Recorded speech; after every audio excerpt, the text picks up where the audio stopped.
toll on the economy and the cost of living. The president has to swiftly implement other critical policies to save the naira. From the start, Tinubu has shown his preference for an unfettered free market economy, from yanking off petrol subsidy a month ahead of schedule and prompting the Central Bank of Nigeria to float the naira. He has swallowed the long-standing recommendations of the World Bank (IMF), which previous government resisted.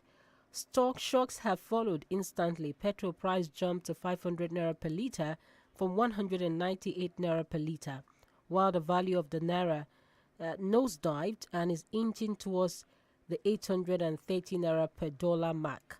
Tinubu's laissez-faire policies have won praise, especially from economists and the multilateral agencies, which see them as bold and necessary.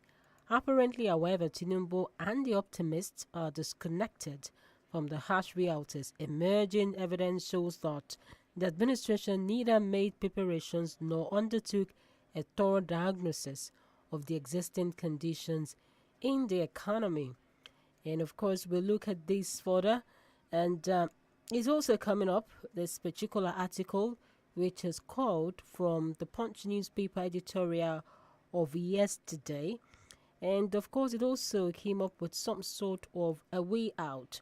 And it's saying the euphoria is evaporating as the shock waves upturn businesses and household survivability. And the government flays in confusion. Last week, the naira plunged to 820 naira per dollar before appreciating slightly to 798.25 kobo a dollar.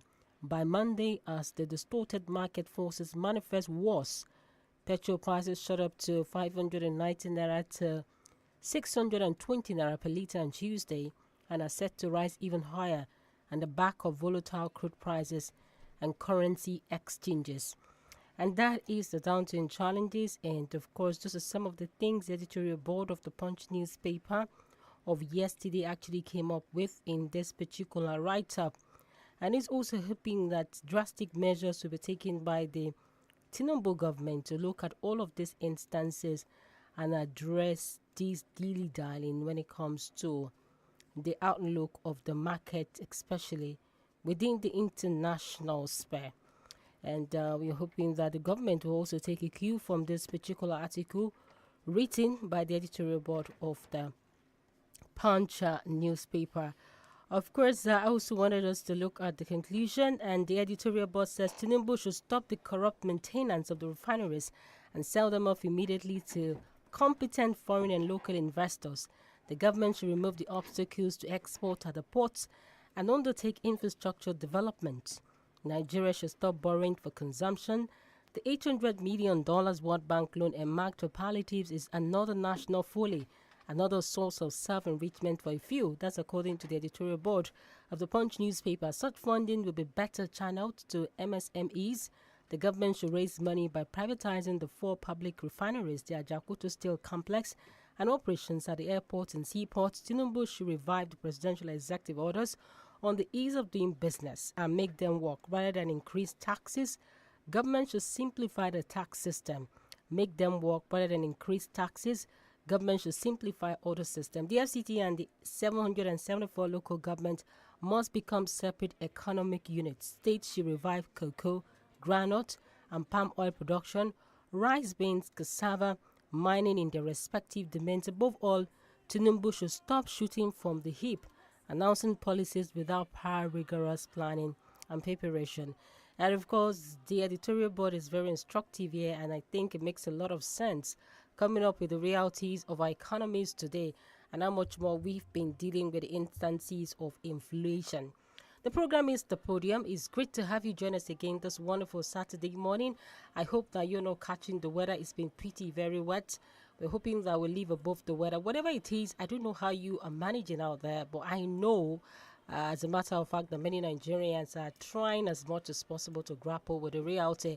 But keep hope alive and ensure that you're doing the right thing. Don't inflict more injuries on people trying to make their ends meet too, and trying to swindle the little that they've been able to gather. We are all the same. We know the people to face when instances of this crisis happens. Let's not injure our own fellow countryman who is also striving to make an ends meet. Don't put people into harm's way. And I'm also appealing to people who have that conscience to begin to rethink this morning. My name is Gbolabo, famous call. And of course, you're joining us on the Laughter Dive 32 FM 94.9.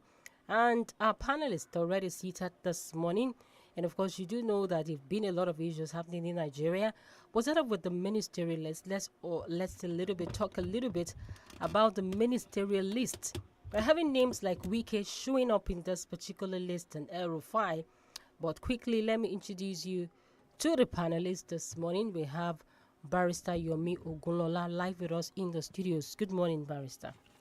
Yes, good morning, Nigeria. Gbolabo, good morning. And I hope my brother is joining us this morning also. All right. We already have also Professor Remi Ayede joining us from Kenya virtually, remotely this morning. And I'm sure he's here with us. Professor, can you hear me? Good morning. Yeah, good morning. I can hear you live and direct. All right. It's a pleasure to be joining you this morning. It is the same way here. So how is the weather in Kenya today? It's very cool and calm. It's still a bit cold, but it's not wet at all. Oh, all right. What is their specialty in Kenya when it comes to food? It's ugali. You know what they call ugali? It's like a corn flour. Okay. Made into a mash. You eat it with vegetable and meat. Really? Or fish. Really? Like our tour? That's right. So obviously we are having, culture shocked, meaning that you're also living with their lifestyles and their standards. And I think that's good as a Nigerian. All right, let's quickly listen. Yes, Professor, let's quickly listen to Wike. Wike said so many things before this ministerial list came up. And now we've not seen him come out to say he will not get disappointment. There have been so many shades. There have been so many face of Wike when it comes to national issues. But let's take a listen to some of the things that he said. Only one person can be a minister from the state. I will not be a minister. I will not. I'm not a liability. Rivers State is an asset. So I have said to Rivers State, yes, in Wike, he loves and worships money. Nothing more, nothing less. He can betray his mother for money. Nothing more, nothing less. But if I like money, yes. But to leave PDP, we get malaria. Go APC, we get cancer. Come. And the state of the cancer, where they for APC. Now the fourth stage, where they say, doctor the talk say, it's hard. If I want they say, now first stage, make you call God, say, okay, it don't happen. I cannot say that I'm corrupt. But I will talk say, I'm not a perfect person. You see, you know, we talk say, they're too big to serve your country. But the man never tell me when they say, look, you want to give you a appointment. Even ask me. I will ask my wife, I will ask my friends what do they think about them. I don't will just go say, give me, I just want to know. I will ask people. Then I will also see whether are they prepared. You don't say anything I don't want to do, I don't will do. If I want to take something, I will do, those I will do. All right, that is Wike's thoughts there, but we have to pay some bills very quickly. When we do that, then we get into discussions with the panelists on what the ministerial list looks like.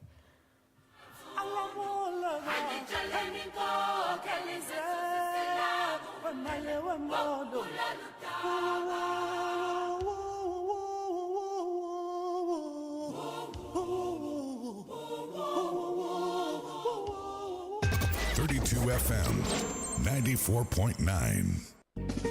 oríire wọlé dé fún gbogbo ènìyàn iléeṣẹ́ real phones tún ti gbárò tún dé fún gbogbo ẹ̀yin alára tún tà àtẹ̀yìn akọ́ṣẹ́mọṣẹ́ àtúnfóònù ṣe bójú fóònù tiyín bá bàjẹ́ tẹ̀ tí ń wá screen tẹ́ fi pààrọ̀ rẹ̀ tẹ́ rí real phones gangan lójútùú ẹ̀ lẹ́yìn tẹ́ bá rà á tán látún bá yín fix ẹ̀ báwo lẹ ṣe fẹ́ sí ṣé screen Samsung lẹ́fẹ́ ni tàbí Note 10 Note 8 S21 Ultra S20 S9 Plus S9 X8 Vivo Tecno Redmi Infinix Honor INT'L Huawei iPhone 11 tó fi dórí 14 kò sí screen ní fóònù tẹ́ wá délé iṣẹ́ real phones tẹ́ ní bá for your phone screen at cheaper price. Real phones is the solution. à ń tún fóònù ṣe nílé iṣẹ́ wa bí fóònù yín bá bàjẹ́ kàn sí wọn ní nọ́mbà 35C Nipos Shopping Complex ládojúkọ Cocoa House nìbàdàn gẹ́lẹ́kò tó wọlé ló ti kàn wọ́n lẹ́nu géètì gbàrà tó bá tún wọlé tán ló kàn wọ́n kúgbú lápá ọ̀tún rẹ̀ fún ẹ̀kúnrẹ́rẹ́ àlàyé 0706 436 8169 tàbí 0809 695 7878.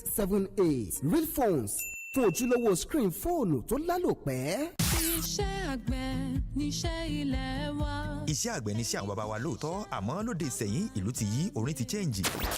àtọmọdé àtàgbà kò sẹ́ni fẹ́ ṣiṣẹ́ àgbẹ̀ mọ́ ẹbí wọn sì kọ́ àìnímọ̀ àti àìlóye tó nípa iṣẹ́ àgbẹ̀ ló ń fa kùdé ìdí rèé tí ọmọ ẹlẹ́ran fi wá ń jẹ gungun. tọ́rọ̀ bá wá rí báyìí ó níbi tá à ń gbé ka iléeṣẹ́ alálùbáríkà OOK Farms ti fọwọ́sowọ́pọ̀ pẹ̀lú iléeṣẹ́ aláyọ̀ 32 FM 94.9 láti ṣe àgbékalẹ̀ ètò àrà ọ̀tọ̀ tá a pè ní Awake with OOK Farms níbi tí àwọn àwòrò ṣàṣà nípa iṣẹ́ àgbẹ̀ yóò ti máa dá wa lẹ́kọ̀ọ́ gbà wá níyànjú ró wa lágbára nípa iṣẹ́ àgbẹ̀ àti bí a ti lè ṣe láṣejèrè lọ́nà tó bá ti òde òní mu. ẹ darapọ̀ mọ́ ọmọ yín ọ̀rẹ́ yín Peter Ọlásùpọ̀ Captain P2 àti àwọn akọ́ṣẹ́mọṣẹ́ láti iléeṣẹ́ OOK Farms ní gbogbo ọjọ́ àbámẹ́ta sátidé láti aago 6 sí 7 ìrọ̀lẹ́ lórí ètò Awake with OOK Farms. jí má sùn lórí iṣẹ́ àgbẹ̀. iṣẹ́ àgbẹ̀ iṣẹ́ àgbẹ̀ ká ṣiṣẹ́ àgbẹ̀ ló lè bá a ṣe láwọn akọ́ṣẹ́mọṣẹ́ dókítà tíṣẹ́yé bẹ́ẹ̀ náà la láwọn àwòrán àṣà mẹkáníìkì GMF Auto Services Limited. bóyá ẹ̀ tí ìdébẹ̀ wò ní ọ̀jẹ̀ ẹ̀ mọ̀ pọ́nmọ́nàmọ́ pa. àwọn erin lákàtàbù irinṣẹ́ ni ó diagnose mọ́tò yín kẹ́sẹ́ bí wọ́n ti máa fẹnu fapò sórí carburetor. wait and get ni kò ní lọ kábọ̀ tí machine bá ti ń discover problem láàmú fix ẹ̀ lọ́wọ́ kan. torí gbogbo original spare part ń bẹ́ẹ̀ lẹ̀ bíbá. àwọn aláràlù àtàwọn aláràtúntà gan tó wá ń kó lọ́pọ̀ yanturu. ṣe rí i pé gbogbo ń tẹ́ fẹ́ lójú kan ló wà. Yes, so our services, the consultancy, diagnosis, key programming, transmission repair, maintenance, spare part sales, plus plenty odonge things. GMF Auto Services Limited. Pay for number 3, Oni Lane, beside White House Hotel, behind Boys High School, Labawo, Ogunpa, Ibadan. Ẹ kọ́ pé wọ́n lórí aago náà kẹ́ ẹ mọ bó ṣe wà sí 0806-634-8917 0806-634-8917. tó o bá fẹ́ kẹ́mi ọkọ̀ rí ogun GMF ni ó yàn láàyò. wá mọ bó ṣe ń lọ. lágbo eré ìdárayá nílẹ̀ yìí àti nílẹ̀ òkèèrè.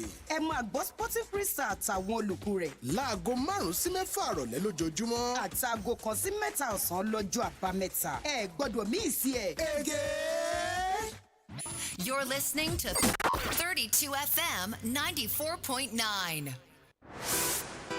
In order to matter, matters of the state must matter to you. If some people are crying that they are in darkness, they should go and hold those who vandalize the installation. Let me say that the political crinkum.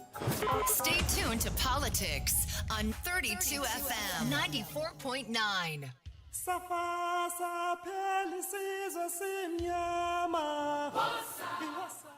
All right, you're welcome back. You're still on to the podium. In case you're just joining us, you can quickly also join us live on Facebook and also on YouTube.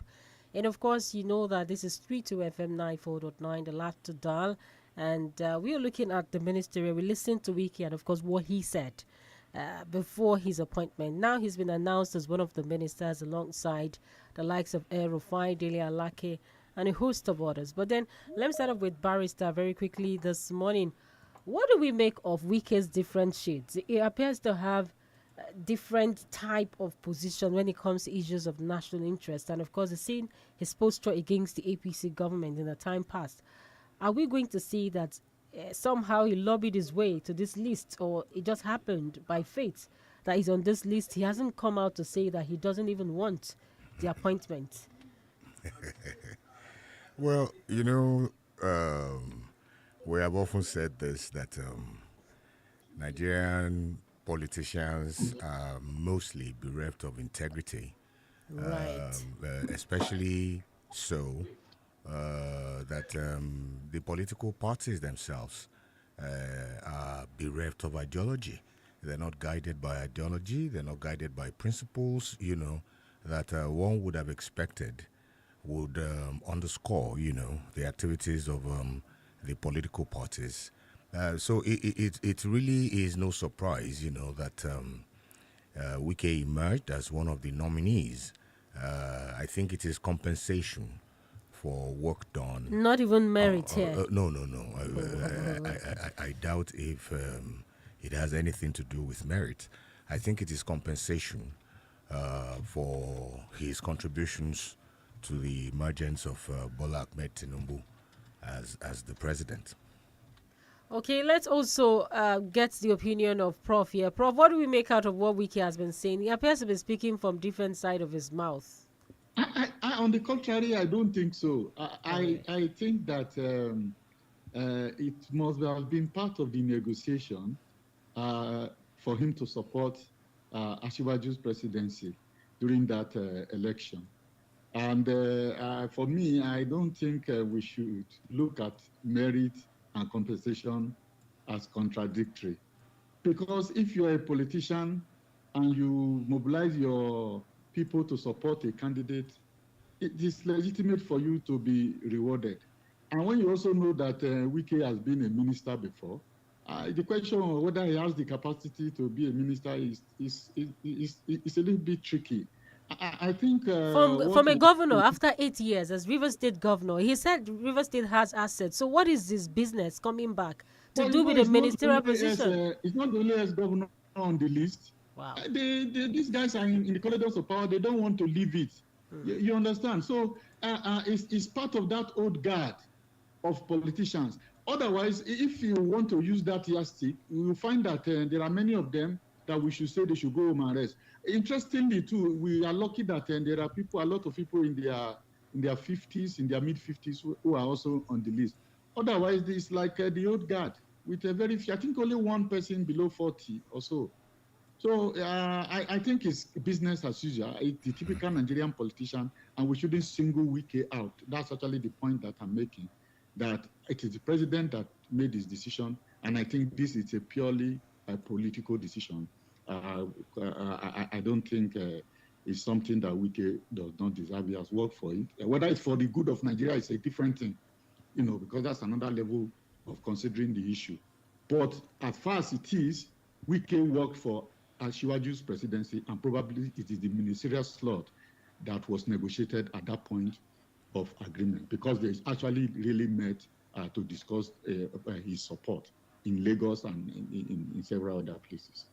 All right, before we actually bring in our guest into this conversation, Barrister, I still want you to look at this ministerial list itself. Many people had thought that it's going to be like a bomb, like what Tinubu is going to come up with. It's something that should be widely acceptable. And if I have to borrow the word of one of the lawyers who actually looked at this, one Mr. Eze Onyempe, and he talked about the fact that this name should have been mentioned during the inauguration, not wait this time. When you have this list of people on your list, there's nothing so incredible for him. What do we make out of the list, the first batch of this ministerial list? And is it not too much? From 28, we still want to add more. Well, you see, the fact of the matter is we must look at this from the point of law.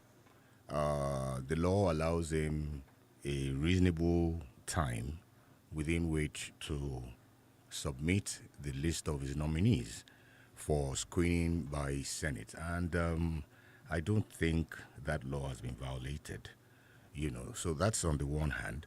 And then the other one, the provisions of, I think, Section 142 of the Constitution, I'm not very certain now, all right, provides that the president would have at least a minister from each of the 36 states of the Federation. And don't also forget, that there was an action, I think the one that brought about this issue of whether Abuja was a state or not a state, where the indigenes of Abuja had approached the court, to have representation in the ministerial list. And for purposes of that, of course, the court granted their prayer that they can have a minister. So the president can have at least one. From this list, we have seen that some have two, like Bauchi, right. And one or two others. He has two. The law says at least one. So that means he can have more. So, and right now we have 28 of them. 11 states are not yet represented. Lagos, Osun, and a couple of others are yet to have, their slots. But you see, when I looked at the list of the nominees, something struck me. And that's the fact that majority of the people who emerged on this list had been active mostly in their states. Yes, of course, we have some who had been members of the House of Representatives, some who had been in Senate, and so on and so forth. But what I am saying in essence is they had not been very, very active players, on the major, let me put it that way, political turf.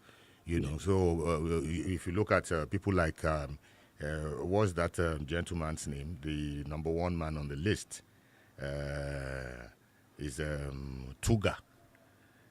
That name it doesn't ring too much of a bell. All right? Perhaps in the States, you have Dangiwa, you have Musawa, you have Uche Naji, you have Beta Edu. Of course, Beta Edu had been in the news, but majorly for activities within the APC. Not only within the APC, okay. In Cross River, she was Commissioner for Health, and a lot of people have very good things to say about her. We have Aniche Uzoka, we have I don't want to mention those ones that everybody knows already know, like Umahi, Wike, El-Rufai, and the rest of the gang. Yeah. You have somebody like Dele Alaketu on board. I think the last time he held a public office was when he was commissioner, with Tinubu's administration. And then you have Eduntu coming on board. Those are Tinubu's boys, and some of the other members of the list. But something struck me, because when Buhari came out with his list of nominees, there was so much uproar in the land. It was like, oh, this is skewed in favor of the North. Look, there are too many Hausa people, Hausa Fulani on the list. But today, we are seeing something not quite different from what Buhari had given us. I think now maybe Nigerians will better appreciate it, that when you are choosing ministers, it is every state that has representation. For instance, today, there are only 5 Yorubas, that have been appointed as, nominated as ministers, even though we're yet to receive from Lagos, we're yet to receive from Osun. But you can see that the bulk of the names there are people from the Northwest, the Northeast, and of course the North Central, and the ones that come here from the South. I think as the program progresses, there are some issues, that I would love to still speak about, because, for instance, the lists of the nominees, I have gone through virtually all of them. I read their profile, and I was amazed. Bearing any allegation of Toronto, these are people who are very well read. Very well read. Many of them studied abroad. Some got their first degrees, second degrees in Nigeria, proceeded abroad and got, very good degrees, and now back in the country. Then I asked myself a question. Is this the first time we're going to be having this kind of a team with very good resumes and what have you? Of course, the answer is no. I remember in the days of Babangida. Yes. Let me even start. Even from Shagari. Okay. If you looked at the list of the ministerial list of Shagari's government, very excellent people, well-read people,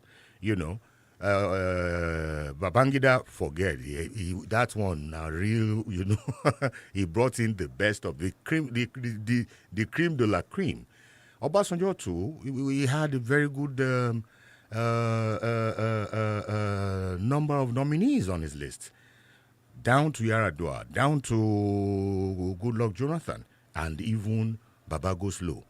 Most of them. So, what is it? What then is wrong that we have these kinds of people, coming and taking up positions in government and yet underperform? At the end of the day, something must be fundamentally wrong. Because if you look at the list, Gbolabo, if you look at the list, they are not people that can be waved, aside, so to say, exactly in terms of their qualifications and experience. Prof, let me go to Prof. Prof, now, many people still feel that this is more compensatory. I don't. Yes, We want to move away from politics of compensation. Now, for what Barrister is saying, he's trying to look at their records here, Yes. especially having to do with how much more their certification has been like. But another question is, you can get all of these certificates and you might not be schooled. That's another instance. Now, people are saying that our politics should not be a game of compensating people because of what they've done for you. Now, do we see this playing out? Well, the first thing I want to say is that you can't avoid compensatory politics. It's always very difficult. If somebody cannot work hard for a candidate and then you say it should not be remembered. But the main point I want to take issues with Barrister is the fact that is comparing it to the Bangladesh government and then saying that this has a better spread. No, the argument in the case of Buhari is not that he did not appoint ministers from every state. Please take note of that. There are other appointments like service chief, like NNPC, like and so on, where he filled those positions with northerners. That's where the problem came from, not ministerial, because the constitution is very clear. You must get one minister from every state, and he fulfilled that provision. So that's not what is at issue. Now, let me come back to the point that Gbolabo is talking about the quality. Now, and I'm happy that she raised this issue because those performance is not about certificate. Because even if you go to the National Assembly, there are many PhDs there. Many of them who can give you whatever certificate you want from any part of the world. I mean, Boroface was there. There are quite, and you know how outstanding the guy is in terms of certification. So I think the what is missing is the willingness to make sacrifice for the country, the disposition to work for the benefit of the public good and the common good. And it's difficult to read it from the CVs of individuals. And that's why it's important for us to be patient and see the direction of the policies of the government. And what will be interesting to us is, are these ministers going to be left to do whatever they like under the Buhari government? Are there targets for them? Will they be held to account by the president for some specific purposes? So we need to see the Tinubu administration bring in some programs and targets that his government will fulfill and give the responsibility to these ministers to deliver the goods. And it will become very obvious and interesting because again now there, it's a common pool. They just take their name to the National Assembly. They are not attached to any portfolio. So we have to wait until we begin to see, first and foremost, whether Tinubu will even put square pegs in square holes. Not that it's going to bring somebody like Adamu who says, I had nothing, I didn't even understand what was going on in the education sector as minister. So these are the issues that we'll be addressing as we go on. Okay, sorry, Gbolabo. Prof, there is an issue too, that I have had cause to, look over. It appears, that the Federal Executive Council is made up of people who are coming in from their states. Yes. And you and I know that the states are not what anybody would, want to write any good thing about. In terms of governance, the governors appear to be emperors, and institutions of state are skewed in favor of who sits, in government house. For instance, look at state independent electoral commissions. Right, we have our guest waiting. Oh, okay. We will still get back to that. Let's bring our guest into this conversation. We have Prince Maxine Oladiran Odeyemi, and of course, he's a former media campaign coordinator to Governor Ademola Adeleke of Osun State, former Deputy National Publicity Secretary, People's Democratic Party, PDP, and chairman now. He's now wearing a new cap.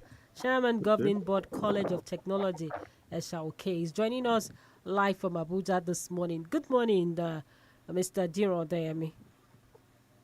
Good morning. I'm happy to join you this morning. All right, you have to be a little bit vocal, sir. It's like you're a bit far from the mic.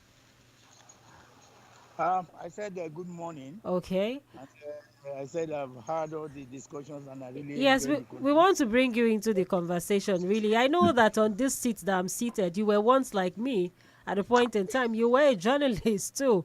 So you do real understand, and of course, you are a senior one at that. So you are my senior colleague. And of course, although you're wearing more of political cap now, or like being a journalist. Now, looking at what we have the panelists saying, what's your own observation looking at the ministerial list that have been drawn up so far? Um, I learned a lot from the contribution of eminent Nigerians that have contributed this morning. And I want to believe that they spoke very well. And I'm particularly interested in that aspect of compensatory positions, that you mentioned. A lot of people are not in politics because of God. If they if they want anything, they can easily go to church and pray to God, to have it. Many people are in politics because of positions and because they want to drive something, because they want to help people, because they want to do a lot of things. Since we are in the hands of the government, you are registered when you give birth. That is where you get your birth certificate from the government. You even get your death certificate from the government. The house you live is, the land on which you build your house, you need the CFO. So everything belongs to the government. So the best way to participate is to join. And we are not going to bring people from Ghana, from Ivory Coast, or from anywhere to come and be ministers. It has to be among us. So if you participate in politics, it is just normal that during the campaign, your role and participation will be appreciated. Yeah. Though I agree that it must come with a degree of integrity and a little bit of good qualification and antecedents. So when you are talking of Wike getting compensated because he assisted Tinubu, that is politics and that is the way we are in Nigeria. All right. People cross on daily Wike basis. is actually not our focus. I would have even asked you further about your stance. I only mentioned it as a point. No, I even wanted to dig deeper, but I understand that is even not the main issue for this morning. But then I just want you to do a little thing for us. It's like your Bluetooth is on, sir. You might need to put off your Bluetooth device and put your phone on loudspeaker, sir, so that we can actually hear you properly. Okay. That's Can you hear me now? Yes, far better. That's what our technical team actually came up with. Yes, you're better now. Yes, we can hear you clearer now. All right, let's go straight into Osun State. I know you're wearing a new cap in the state itself. And we want to start first with, I know you have been a very vocal voice for Ademola Adeleke, that's the governor of Osun State, and you were those who fought to ensure that somehow he got what he called a stolen mandate. And now he's now the governor of the state.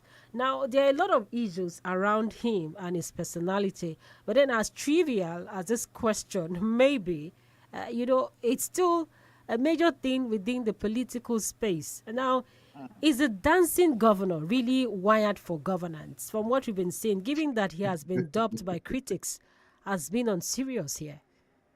It depends on what aspect you are talking about. If you are talking of seriousness and the business in government, I think the people of Osun State will be able to tell you. You see, whatever I say here might be from the perspective of somebody who is closer to him. But you are talking of the social life. Look at his antecedents and look at his late brother, Isiaka Adeleke. They are more or less the same, and I don't understand what people are talking about here. There are people who enjoy their social life and do it in such a way that they don't need to hide anything. And that's the kind of person he is. That's the kind of person he is. See him dancing, see him singing, see him, in joyous mood all the time, does not connote on seriousness. When it comes to serious business, when it comes to achievement, he knows the enormous, he knows the importance of leaving a legacy because he became the governor on the legacy of the Adeleke family. And what is this legacy? Isiaka Adeleke was a governor. Their father was a senator. Isiaka Adeleke became a governor on the premises that his late dad did very good things for Osun State. And it was on that note that people voted en masse for Letizia Kadeleke when he was campaigning. And after him is now his brother. So if 3 generations have been able to make it, in politics in Osun State, give it to them that, to leave a legacy is very important to them. So far so good. We are not doing badly. All right, we know how much more you take him so serious, but then I also want to bring our panelists into this discussion. And now I'm wondering why it took him 6 months to actually assemble his cabinet. And there have been so many issues around that. Then let me bring our panelists into this conversation. Barrister, do you have any thoughts around instances of unseriousness itself? You have just mentioned something now. Okay, right? okay, please go ahead. Please go ahead. Let me mention that. Okay. When he came in as a governor, we had a very hostile House of Assembly, which consisted of 23 APC and just 3 PDP. We were ready to give them the list of commissioners, but they were very hostile. What they were requesting for, is better not said on here. They said, well, we are in the house. Though we have lost the election, if you want us to approve your commissioners, give us a certain number of people in our party to become your commissioner. And how do you do that? So we had to wait until we were able to boot them out of office, whereby we now have 25 House of Assembly and only 1, and that one is even contentious. So after that, we have to do a background check, of all the members that we want to assemble. So there's nothing too bad about, assembling the commissioners outside, after 6 months. But then you think it's not something you need to discuss in the public, the things they ask of you, because now what your figure in the public says a lot. So if you don't start speaking about it, people will hold you to question, of course. I've just mentioned one.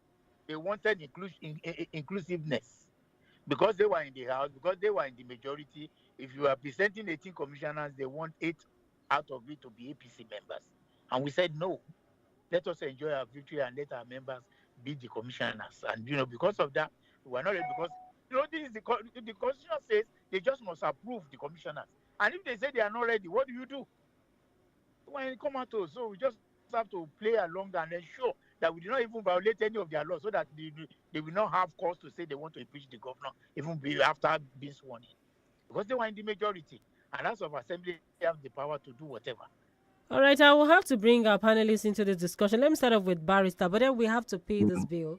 I'm being given signs that we have to go and pay these bills. Once we're back, we'll have Barrister on board. All right, we'll take this. We'll be back shortly.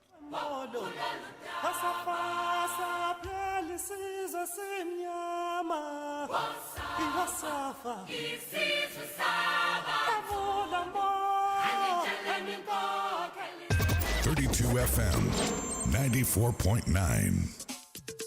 ṣó ti gbọ́ rí ṣó ti dámọ̀ ṣó dẹ̀ tún ti tọ̀ wò. bẹ́ẹ̀ ni Pex Premium Supermarket ilé ìtajà gbàlódé tó fakọyọ ju àwọn akẹgbẹ́ ẹ lọ nínú kátajà tó jójúlówó. bẹ́ẹ̀ ni kò sóhun tẹ́ ẹ fẹ́ rà tẹ́ ẹ ní rírà ní Pex Supermarket. gbogbo àwọn tó ń jẹ̀gbà ládùn búrẹ́dì wa náà sọ pé kò lẹ́lẹ́gbẹ́. mélòó ni kákà nínú eyín adípèlé. pabambarì tó ní ẹ̀dínwó tó wà lórí àwọn ọjà wa tẹ́ ẹ lè rí níbòmíì àfi ní Pex Supermarket. túgbọ́ tuntun tó bá ti ní reward card Pex lọ́wọ́. ìyẹn gangan ló tó fi lè rajà lẹ́ẹ̀dínwó jùlọ. tún gbà kan sí i rajà níbikíbi tó bá wà ká deliver fún ẹ láàrin ìṣẹ́jú àyá. ṣé wọn náà ti wá rí pọ́pọ̀ báyìí díẹ̀ gan nìyẹn. tí gbogbo àwọn èèyàn tán já sí i tán fi yan Pex Premium Supermarket láàyò. a wà ní adjacent Aliwo Central Mosque off NTA Junction Basharun Road bus stop gate Ìbàdàn. ẹ tún lè pè wá sórí aago 08163659192. Pex Premium Supermarket gbogbo ìgbà tẹ́ ẹ bá ti ń wá lẹ́ẹ̀ máa gbẹ̀bùn. kí lọkùnrin ṣe tó bẹ́ẹ̀ ẹ fà lọ́lọ́pàá lọ́wọ́ kẹ́ má bàa dáràn. fóònù tí mo ṣẹ̀ṣẹ̀ rà ní screen rẹ̀ ń ṣiṣẹ́ kíṣẹ́ fún rẹ̀ ló tẹ nọ́mbà ìyàwó wọn. bí a bá ń sọ fún yín ò ní gbọ́. lóòótọ́ ni ilé ìtajà fóònù pọ̀ rẹ́kẹrẹ́kẹ́ ṣùgbọ́n ṣé gbogbo wọn náà ló ń ta ojúlówó. ilé ìtajà iShow gadget tí mo lè fògbó ẹ̀gbárí tọrọ bá dọ̀rọ̀ kára iPhones Android laptop ìgbàlódé tí mú iṣẹ́ ọpọlọ yá kankan. kódà wọ́n ta accessories lóníranran tó fi mọ́ àwọn èlò ilé mìíràn. gbogbo ọjà tí wọ́n tà pátá ni wọ́n gba san díẹ̀díẹ̀ lórí wọn pẹ̀lú àjọsọyépọ̀. kódà báyìí bá ti ra ọjà lọ́dọ̀ wọn lẹ́tùn máa jẹ̀bùn. tó bá wá fẹ́ kí páńkì tó gbé dání bá ọkọ̀ ìyàwó sójà lẹ́yìn èyí yára mórílẹ̀ iShow gadget tó wà ní iShow building lẹ́yìn Lagos Ìkòròdú garage Fanáwọlé Àbáyọ̀mí road Ìwó road Ìbàdàn tàbí kí o pe ẹ̀rọ ìbánisọ̀rọ̀ wọn 09014579517 iShow gadget gbogbo tẹ́ ẹ fẹ́ lójúlówó lẹ́ ó bá lọ́dọ̀ wọn. For the top 10 banging songs across Nigeria, top 10 super songs across Africa. The Top 10 Countdown is your show. Saturdays 12 to 1 p.m. with Danica and King Kenny.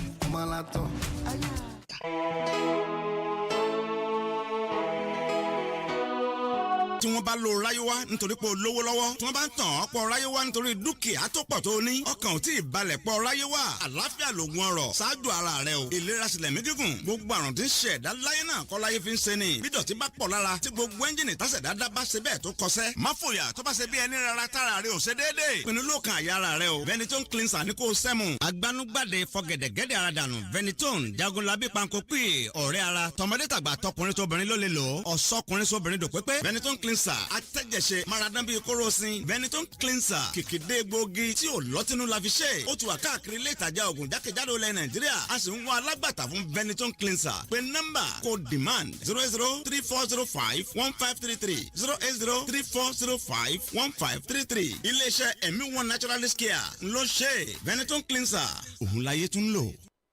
32 FM 94.9. Just because you do not take an interest in politics doesn't mean politics won't take an interest in you. The funds spent were properly spent because we got them from intervention funds. Only you waka come. There is God. I don't know which party my wife belongs to, but she belongs to my kitchen and my living room and the other room. Stay in tune with politics on 32 FM 94.9.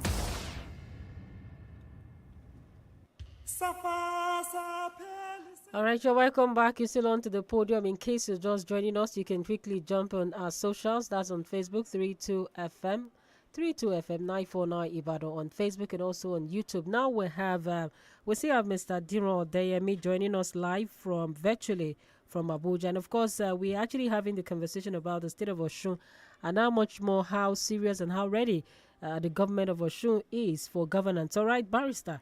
First, Gbolabo Shoare. Because in terms of the dancing. There is no more state of Osun. Oh, okay. Osun State, right? It is now Osun I think State. that's a regular Shola slang. Exactly. Okay. Now, Diron, let me formally welcome you. It's nice to have you on the set this morning again.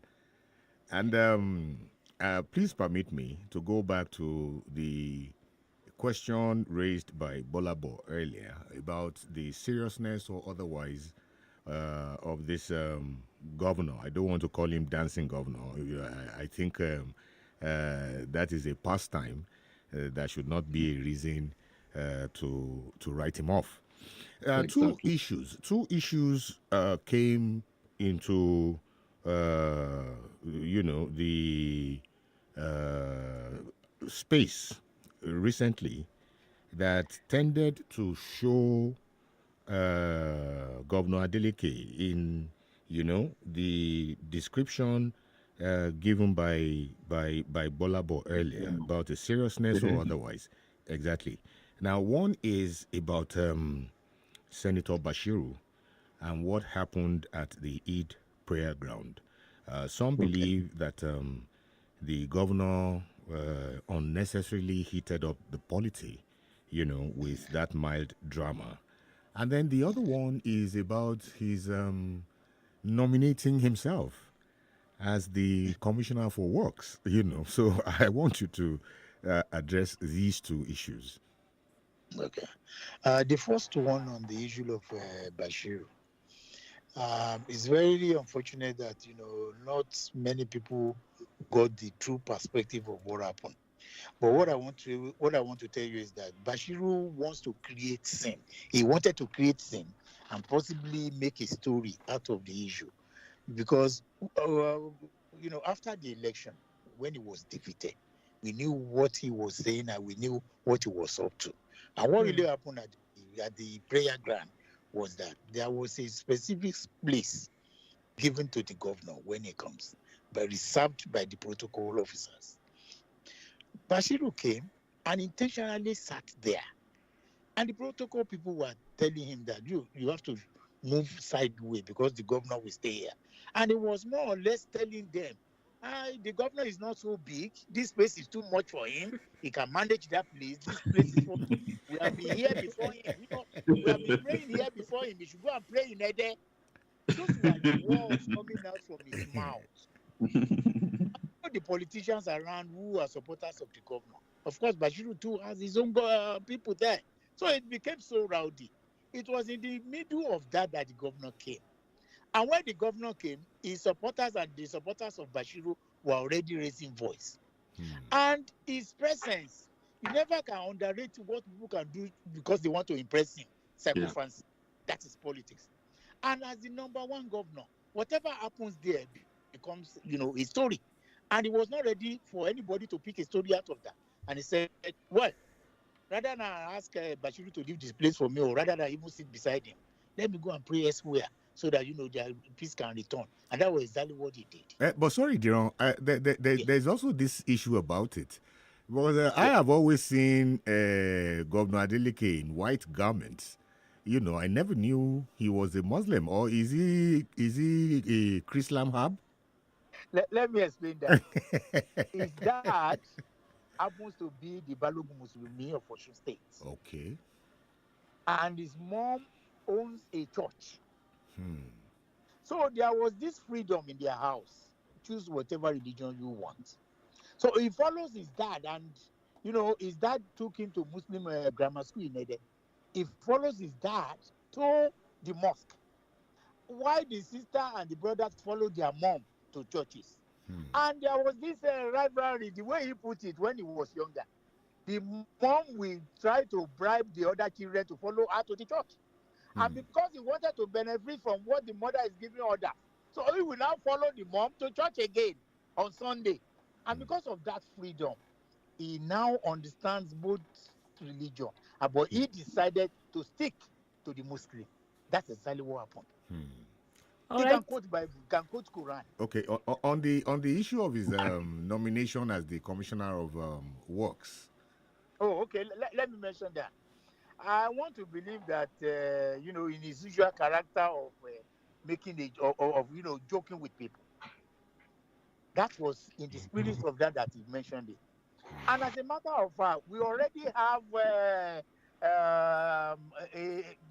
let me say, somebody that has been doing that job.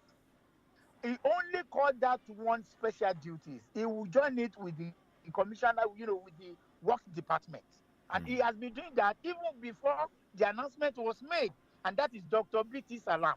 Because it was through that ministry that jobs were awarded. That is the borehole that we sung in all the 333 wards in the states that were done. So he just said it jokingly because, people believe there are some ministries that are very juicy. People believe that if you are made the commissioner for culture and tourism, you are not likely to make headway, or you are not likely to make anything out of it. And politicians. So they believe the Ministry of Works is the most important. So saying that I'm in charge does not mean that he, as a governor, is in charge. He can assign anybody to go and do anything. So let me say that it was just a joke that, everybody picked up to be, yes, he's the commissioner for works. He's not. Cannot combine the two together. Wow. Constitutionally, he's not even allowed to do that. Okay, let me go to Professor Remi Ayede. Yeah, thank you. I've listened to you, Diron, and I noticed that you're waxing very eloquent about your achievement in the short period of time that the governor is in place. But before you answer the question about your achievement, your claims about achievement, I want to say that I don't actually think that because the governor likes to enjoy life, therefore is unserious. I'm not part of those. So I just want you to give us a brief about the achievement that you are claiming that you have achieved in this couple of months. As I would rather advise that you go to Osun State and see for yourself, because whatever it is I'm saying here, people say yes, is part of them. I can tell you that, listen. Yes. The road from Oshogbo that that goes to Kwara State, which was abandoned by the previous regime, we have almost completed it. The ring road that was done halfway by the previous regime is about to be completed. And apart from that, we have overturned the educational sector in such a way that what remains now is to embark on the training of teachers, is to embark on supplying, educational materials to the schools. And that is not to say about, the common welfare of the people. Right now, while we intensify effort on the Ilesha water works to ensure that we supply water to virtually all homes in Osun State and improve on that of Osun, Ede, joining the two together, we want to provide water into all residents, even though many people are surviving on boreholes. And as a temporary measure, what we decided to do is to have a borehole in all wards in Osun, which is functional now. All right. And you are talking. Yes. Please go ahead. Please go ahead. Yes. In the agricultural sector, we have done a lot to improve the quality of the farming in Osun State, because as a matter of fact, our thought is that if in Lagos State alone, according to our findings, if almost 1 billion naira is being realized on daily basis on tomato and pepper, which our brothers from the north come to Lagos to sell, why can't we provide it in Osun State in such a way that we bringing income to Osun State? We are thinking of that. We are looking for lands everywhere to be acquired by the government and make sure that we embark on mechanized farming in such a way that Osun State will be known for producing something that is, that we supply not only Lagos State, even the Southwest. That is how that is the mode of operation that we have right now. We have improved the Lautech Hospital, not only Lautech Hospital, virtually all the hospitals in Osun State, they have been well equipped. You can go and ask and verify all this. Within a short period, we know how many times contractors have traveled to bring in equipment just to ensure that we embark on quality health program for our people. These are what we are doing, and the people of Osun State are quite happy about it. All the money hold the workers, the allowances, we are paying in a little by bit, and we are paying full salary. We are even thinking of increasing it now. And that is why people are saying that, this is a new era in Osun State. All right. Yeah, Okay. Please go ahead, bro. I'm sure there will be calls in as the program progresses, because I know that there's some little bit of exaggeration what you are playing. For instance, I know that the educational sector, you are just planning a summit. I don't know, and you are claiming that you have already arrived on something. So. Okay, I would have even want to join. Okay. Okay. I said we are in the process of achieving the as it is now. Yes. We are 50% ahead of what we met on ground. All right, Barisa, I wanted to chip something in very quickly because we have to move on. Yes. Okay. Diron, now there is an issue, and I think having you on board this morning is a very good opportunity, to iron it out. Osun State is blessed with gold. Isn't that so? Yes. Okay. Very well. Now, what is the state of, mining that resource within the state? I know that it falls within the exclusive legislative competence, but it appears the state is very active in the sector. Can you please throw a little light on, that mining sector, particularly as it operates within the state? Because there have been so many calls, that the Adeleke family is trying to, exert an overbearing influence, in what is happening, within the mining of the resource and so on and so forth. Perhaps you want to educate us. Before we came into government, what we meant on ground as far as the mining is concerned in Osun State is that it was allotted to several people within the state, traditional rulers, the former governor himself, most commissioners, and some influential individuals. And what they did was that, okay, you have the certificate to go and mine anywhere, to go and dig everywhere, and they said they are giving them tax free. That after about 4 or 5 years, they start paying money to the government. But what they needed to do is just to ascertain how many goods they will be able to get from Osun State. We saw this as an avenue, to defraud the states. And what we did, the government was, okay, let us put somebody who knows much about mining, who happens to be a professor anyway. We put him in charge. He wrote a proposal. And what I can tell you now is that, as it is, we know how much that is fetching the state government on monthly basis. On monthly basis. And it's only because, with this question, let me say, it has been part of the resources that we have been able to use, that people are now asking questions. Where are this money? Where are this money coming from? Because what we did was to block all loopholes and avenues through which corruption in Osun State, is taking place. We have a particular company from Lagos that pays workers' salary. And what they do is what any civil servant in the state can do. But at the end of the day, they go home to Lagos with almost 100 million naira every month.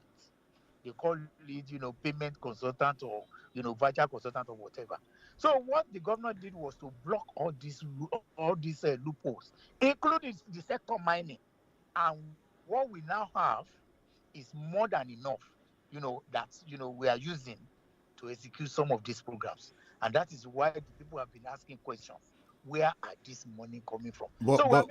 Okay. All right, we have to move on. Okay, just let me ask this just before. Please let me crave your indulgence. But a lot of people are saying, that Adeleke's brother is being given a special concession, in the gold mining business. So if you are talking about Dr. Deji Adeleke, quote me anywhere, is not involved in our government. He said it openly, and he will continue to say it. He's handling project that is even above what any state can talk about. So he doesn't have the time at all. He told people he's not owing us, even though he was the financier of the party. And he said, I did not give all this money as a loan, so don't owe me. He has never been to the governor's office. And people might want to say, yes, it doesn't have to be in the governor's office because before he can, exert his power. I'm telling you, before God and man, I'm saying it before God and man, Dr. Adeleke does not interfere with what goes on in Osun State. All right, quite specific and instructive. I still want to take you back to what Professor has said. Now, it's going to be 1 year in office for Governor Ademola Adeleke. And now, beyond payment of civil servant, that's what many Nigerians know Osun State for. You said so many other sectoral development, and I also think that people from Osun too will listen this morning and actually give a confirmation to some of the things that you said, because it appears that after his 1 year in office, we're trying to grapple with some significant things he has done in the state beyond just paying the civil servant. But that said, how does Governor Adeleke intend to trim governance costs in the state? Now we're looking at the appointment of 25 commissioners, 21 board chairpersons, and 30 special advisors. Now, if you look at the fact that we're saying that there should be cut of cost of governance across board, how does he intend to do that with this kind of individuals he has brought into system of governance? If we have 336 wards in Osun State,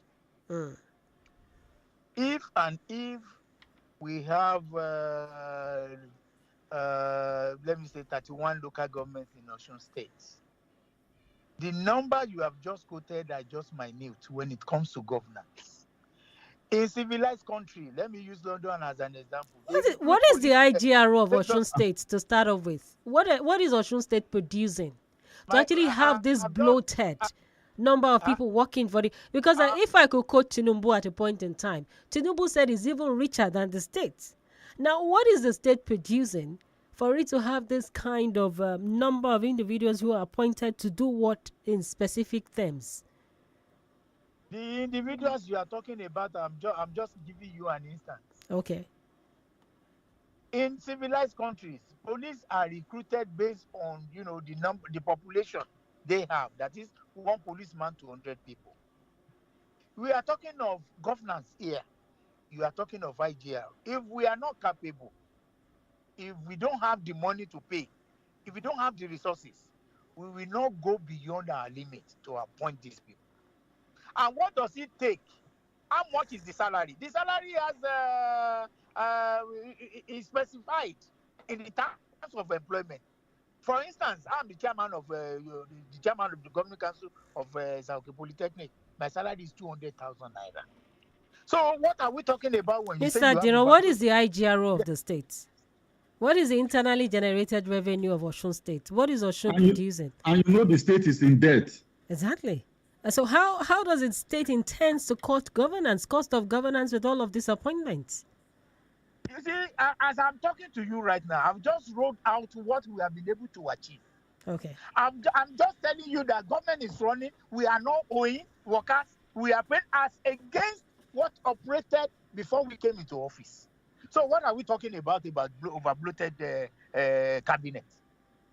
Leave us with it. Come to Osun State, whether we are able to achieve or not, then you will know the difference. You will see it. Well, okay, please permit me to chip this in, in support of Gbolabo's question. Is your state paying the 30,000 naira minimum wage? 1. 2, how prepared are you for the increment, that is being discussed, even though at the federal level, but we know that it will trickle down. Some are suggesting a 200% rise in salary. So, if you consider that relative to the question asked by Gbolabo, how prepared do you think the state is, to meet this exigency? Before we came into office in Osun State, we have what we call AFUSA. AFUSA is, the terminology for half salary. For right now, we are telling them that there is nothing like AFUSA in Osun State again. We are paying full salary. How much? What is the minimum wage? The minimum wage is 30,000. Okay. We are on here. Let the people of Osun State call in. What is the IGRO of Osun State, Mr. Dino? You've not answered that question. What are you producing in the states? Okay. I may not be able to say it often now because we have a lot of internally generated revenue that we have just created. And we have just told you about the gold mining now. And there are other minor areas that people are not looking into that turn into billions for us. If the issue of transportation alone from this NURTW, that we set up, you know how much we will rake on daily basis? You know how much we make on daily basis? But is it transparent? Do we have a transparent audit of some of these monies to actually say that there is an even distribution of resources in Osun State as at present? Because many people still feel that the state is still having shortfalls. You have to go cap in hand to Abuja to get your allocation. That's the belief. Every state does that. And there cannot be any money that is enough for any state to spend. So we are not claiming to be self-sufficient, but what we are saying is that we are capable of putting smiles on the faces of the people. And when you are talking of transparency in governance, let me tell you this. Very, very soon, the governor will soon announce our own internal EFCC. Internal EFCC. Controlled by the governor, right? Let me finish, please. Okay. The brother even said it, that look, we start to expose everybody in Osun State, right from my brother, if there is any smell of corruption in that administration. Let me say this openly.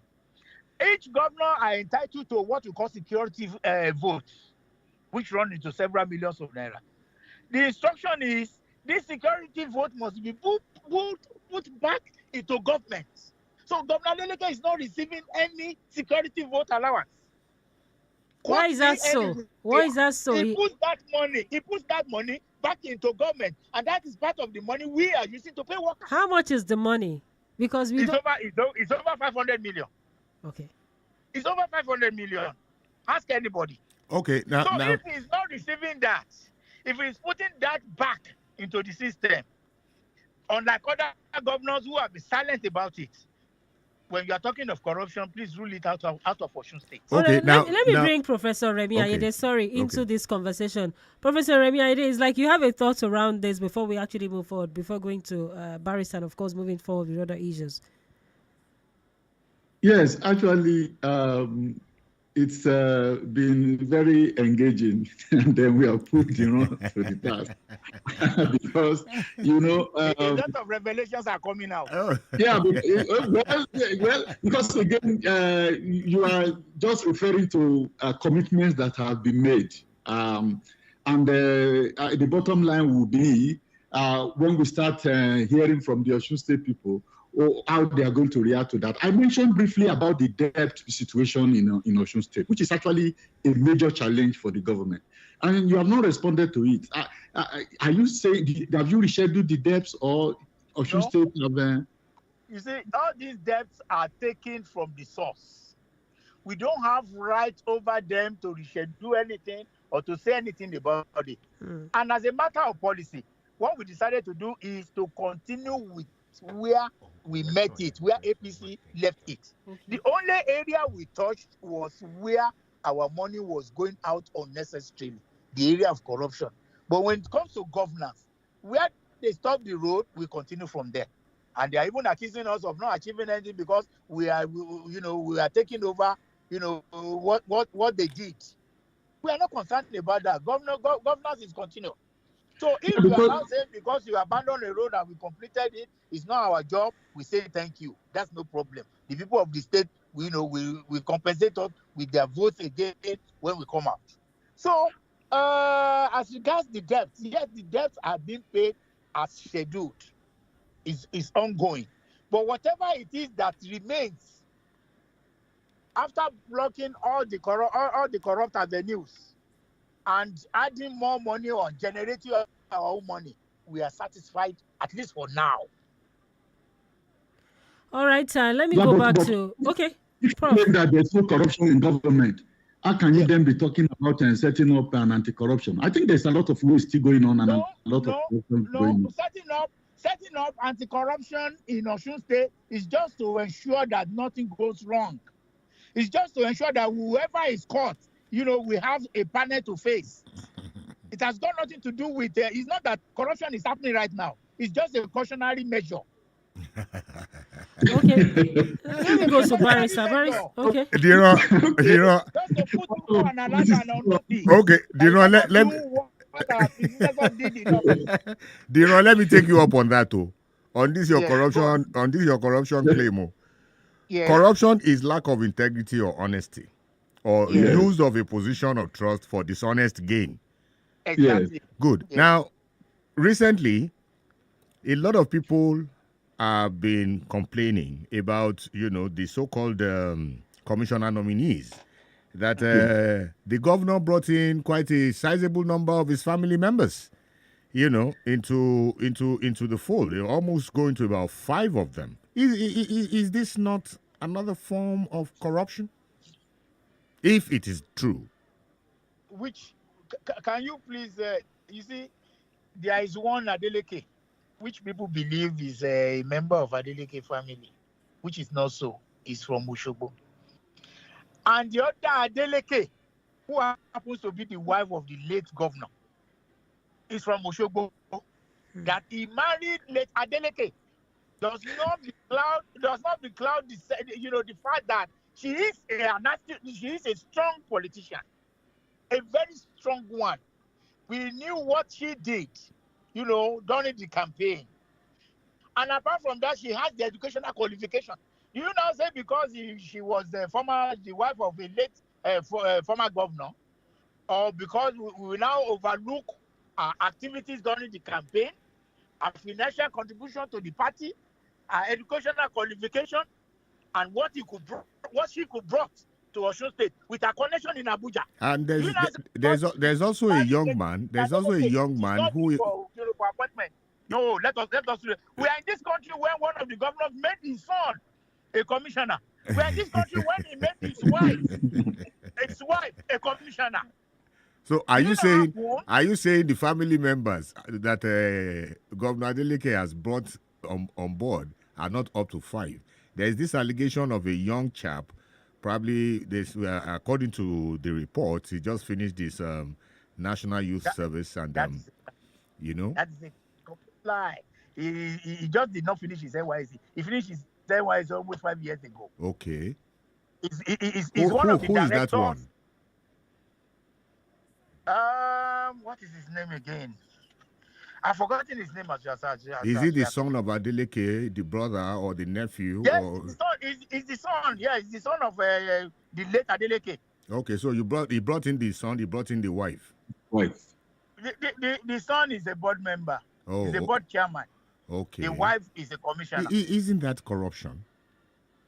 Well, you can prove corruption. You can prove corruption in another way. Nepotism. At least it is nepotism. Okay, that one is nepotism. People have actually said it's nepotistic. Okay. Individuals have their own virtues. They have their own contribution. Do we now deny them the right to participate in government simply because they were related to the government? No, they're also talking about merit. They're also talking about Mr. Diron. They're also talking about merit. Conflict of interest. Okay, Prof. Let me just even do a follow up to this. A boy, let me quote the APC. This is an essay from the APC Osun State chapter. I said a boy who has never worked before, who goes about in dreadlock, is a person that Adeleke, in his estimation, appointed to direct the affairs of our Osun State Local Government Service Commission. Now, doesn't that speak volume about the merit of having a young chap who doesn't really know much about local governance and, of course, its affairs to be the one channeling it because he's related to Adeleke? That's the governor himself. Number one, we have just talked about not too young to rule. And it must come from Adeleke family. Adeleke family.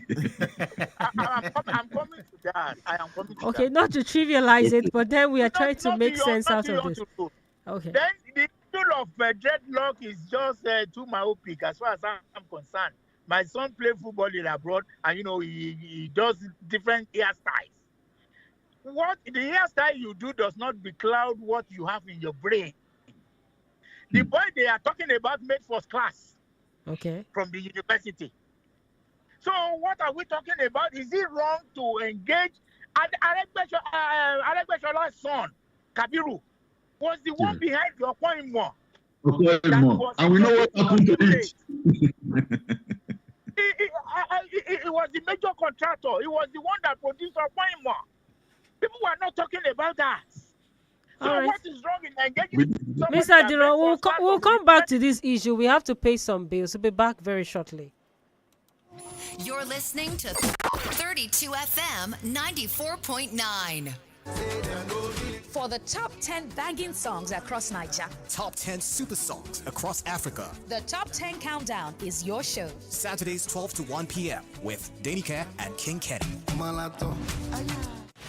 Ṣẹ̀mí bí olóògùn ọ̀rẹ́. Ìjà òdọ́là lètò tó yanjú àwọ̀. Láàrin Mùtúmùwà. Tóbi lọ́ba Ògúnṣínà wọ̀kìlúmọ̀ látọ́kùn ètò. Láago 11 àárọ̀ lọ́jọ́ Ẹtì àti Àbámẹ́ta. Lórí ètò Òkè Ìbàdàn lẹ́ ó ti máa pàdé. Àwọn èèkàn aláṣeyọrí ọlọ́lá. Tí Ìbàdàn ti gbè ní Tèmiládé Àlòkò. Yóò máa fọ̀rọ̀ jẹ̀wọ́ pẹ̀lú lórí Òkè Ìbàdàn. Òkè Ìbàdàn. Ìbàdàn á gbè wá o.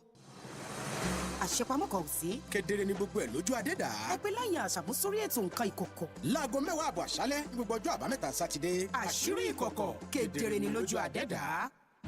You're listening to 32 FM 94.9. Safa sapeli sizo simnyama.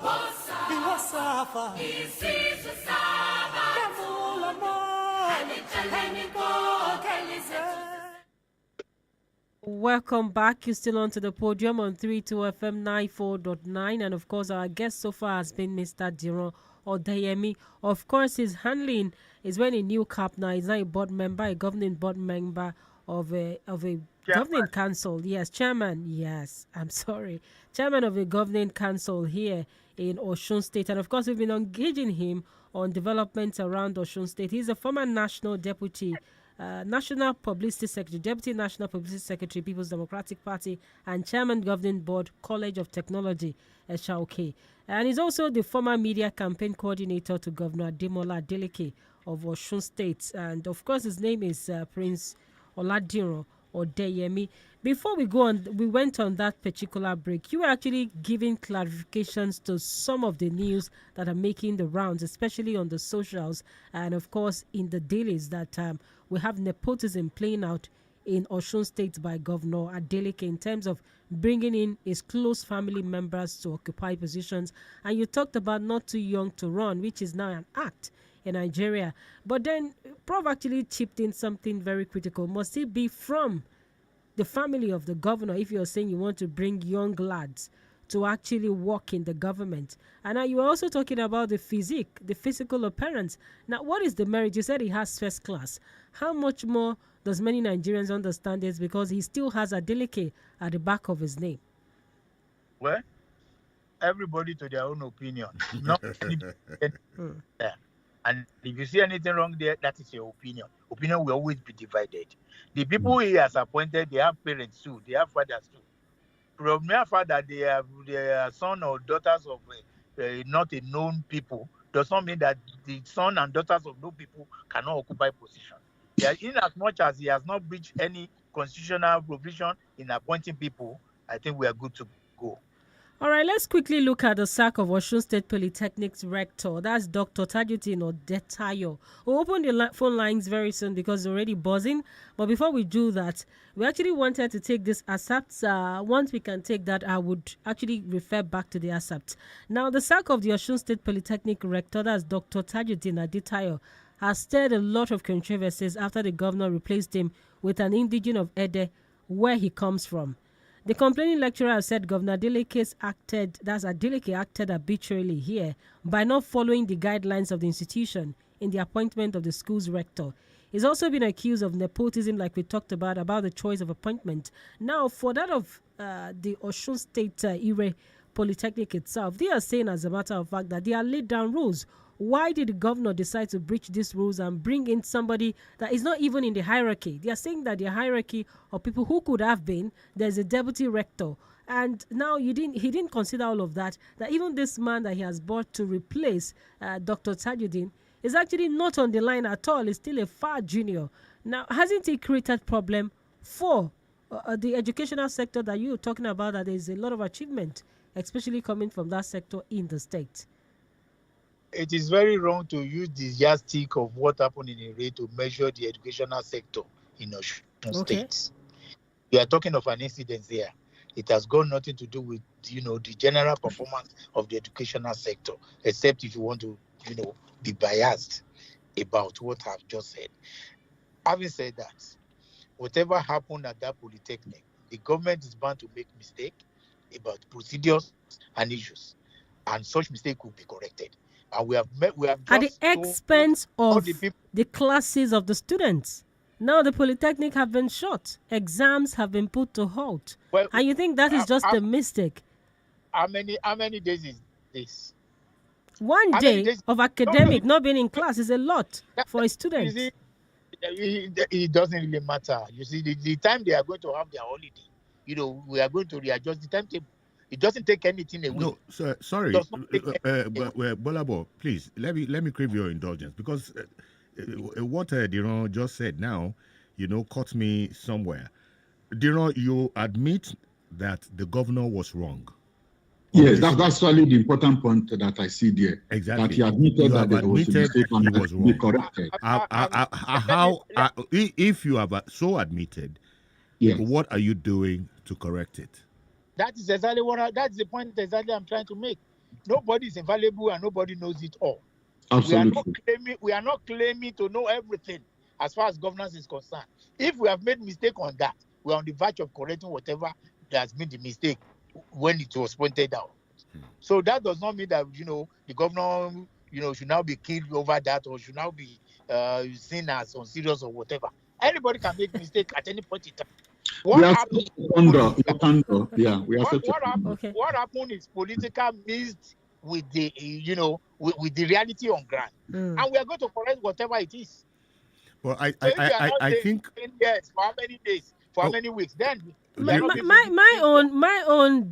own thing is that what is mind-boggling for me is that the students are out of class. Exactly. And now we're looking at an environment that has been hostile. Many students, their parents are striving to ensure that they're in school so that they don't actually pick up negative vices.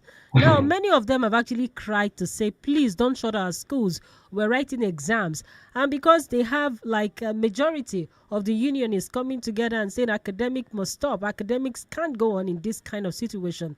Shouldn't he have seen that this could happen? Doesn't Governor Adeleke have think tank? He should have people who could tell him that this is not the right way to go about decisions. Does he take decision on his own? So what is the essence of having the special advisors, whatever think tank system that you've talked about?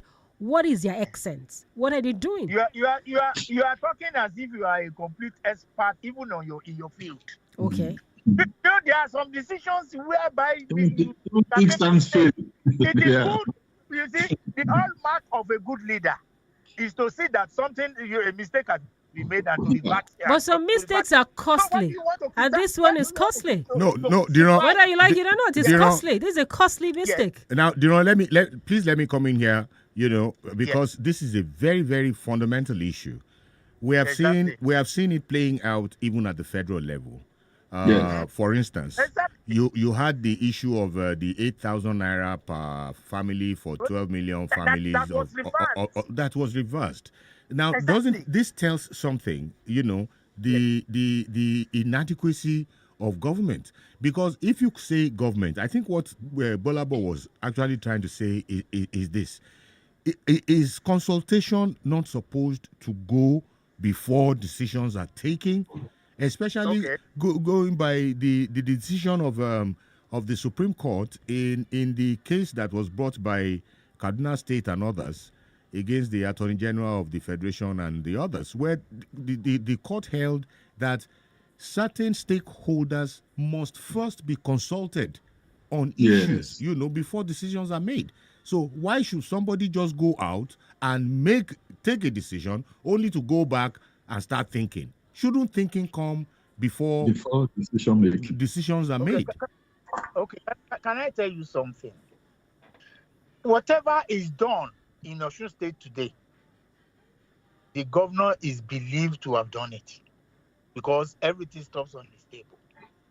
The wrong decision of any commissioner or special advisor or whoever will not be put on them. It will be put on the governor. But honestly, sorry to butt in, Mr. Diro. Sorry to butt in. Was anybody speaking for the governor here? Okay, please go ahead. If this thing did not happen, we will not be talking of mistake. Something happened, that is when we say, yes, this is a mistake. The next thing is, how do you now correct this mistake and ensure it does not happen again? If the government is so magnanimous in its own and believe that a mistake has been made, must we crucify us or use that as a measure to now say, who pays for the mistake? That's my question. Which is exactly what you are doing now. Who should pay for the mistake? Shouldn't the governor pay for the mistake? Because students have paid school fees, they are not on seat, they are not in class. Now, who is going to give them that money back? The money is that they have actually paid for school fees. They've paid for school fees to be in school. And now they're out of session. Who pays them back? Do you want to listen to me? I'm listening, Mr. Diro. This thing happened when? Even if it's just for 2 hours. Even if it's just for 2 hours. So why are you relating it to school fees? What has school fees? They have paid for school fees to be in school. They've not been in classes. So who pays them for those days that are not in class? Shouldn't the school refund them back? They will be in classes. They will be in classes. Okay. So who pays for the penalty? You've not actually answered that question. Which penalty are you talking the about? The penalty of the mistake. There was a mistake here which you've actually admitted. I'm sure you are not living on planet. You are living in this country. I'm not part of the corrupt system. When you made a mistake about the 8,000 naira and you quickly reversed it, would you talk about compensation? We are talking about education here. We're talking about the academic life of students. What is wrong with the academic that you are talking about? What is wrong there? Nothing is wrong whatsoever. Whatever time that is, whatever time it takes to resolve this issue will be deducted from their holidays. So what are we saying? Have you not seen a situation in this country that the nation's crisis caused a disruption in the educational sector of this country? Have students in this country not stayed at home for more than 8 months? So we should continue in that trend. At the federal level. Has it not happened in this country? We are talking of an incident that happened 3 or 4 days ago, and you are making it as if, yes, you must pay compensation. Compensation to who?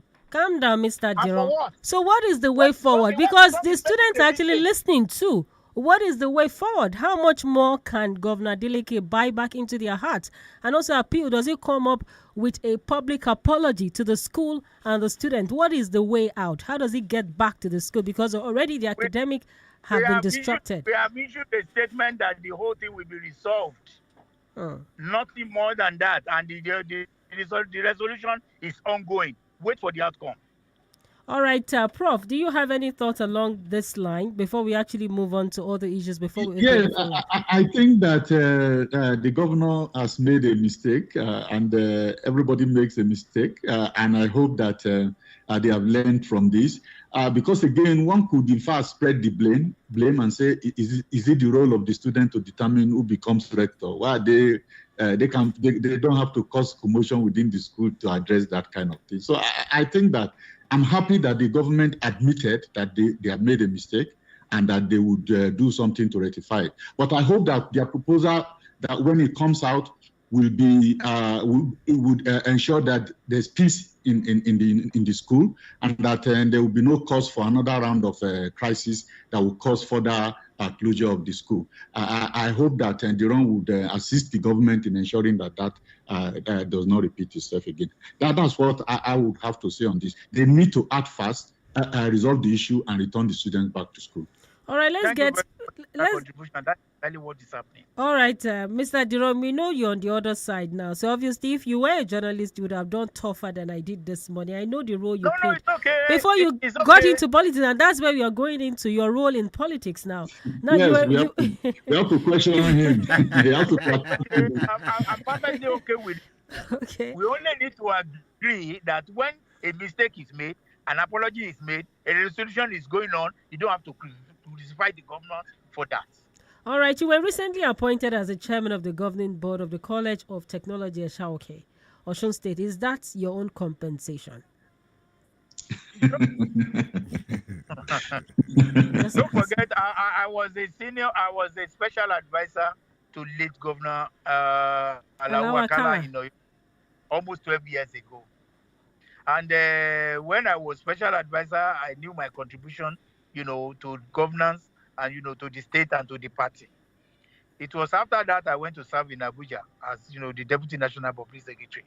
I see myself, operating at the national level. But unfortunately, since we did not win the election, at the presidential, even though the matter is in court, I don't see myself serving in any other place than being a board chairman. I cannot be a commissioner. I don't see myself as, as a commissioner. And if you look at the composition of the board members, you look at Professor Wale Oladipo, look at Dr. Oladimeji and a whole lot of them. I believe that is where I belong to. And that is where the governor feels that, I can operate. So it does not necessarily I've worked in the media since my life, since I started my career as a journalist. So I don't want to be information commissioner or whatever. I want a different challenge. So that is where I find myself. So is it compensational? Was it a way to compensate you? Compensation. I'm a politician. Okay. I have the right. Okay. I have the right and all the qualification to occupy a political position in Osun State. Okay. All right, Barrister. Now, I am so happy, where you have been, in quotes, compensated. Now, there was this scary news not too long ago about increment in fees for federal institutions and all that. And I know that there could have been some fears, even in states, that the likelihood of the educational fees increasing. And some think this would definitely not accord with the legacy that was left by Obafemi Awolowo, particularly in the educational sector. Now, I want to ask, with somebody like you, within the educational world in Osun State, should our children and parents be looking forward to increment in fees in education or otherwise? We cannot compare the era of Awolowo to what operates right now. When I was in the university, I get only 45 naira a month to survive. That was a lot of money. And it was based on 50 naira tickets per meal. That means in a day, I don't have to spend more than 150 naira. I went to University of Ibadan. Now, what I'm saying in essence is, comparing what operated during Awolowo's time to this time is not comparable. There will definitely be increase in school fee. If the federal government is doing that, what are we buying now that has not increased? The reality is that we cannot continue to survive. The highest money or fee paid in SRK today is 55,000 naira a year. 55,000 naira a year. How many primary school get that? Or how many people are paying that for their children? All the panelists, I'm sure your children went to private schools. How much did you pay to educate them? So if in the College of Technology, people are still paying 55,000 naira a year, and you are saying we should not increase it because of Awolowo time or whatever, we are not being realistic. But even the federal government has reversed. President Bola Ahmed Tinubu reversed it, said he never gave any approval for the increment. So status quo remains at the federal level. Barrister, yes, that statement by the president must be put in context. Okay. Because what they normally argue is that there is no tuition fee, but there are other kinds of fees that students must pay. That's exactly what they do. Okay. But in our own case, we are talking of technology. You are talking of instruments. You are talking of training and retraining the lecturers. And you are asking each student to pay 55,000 naira. That's not realistic.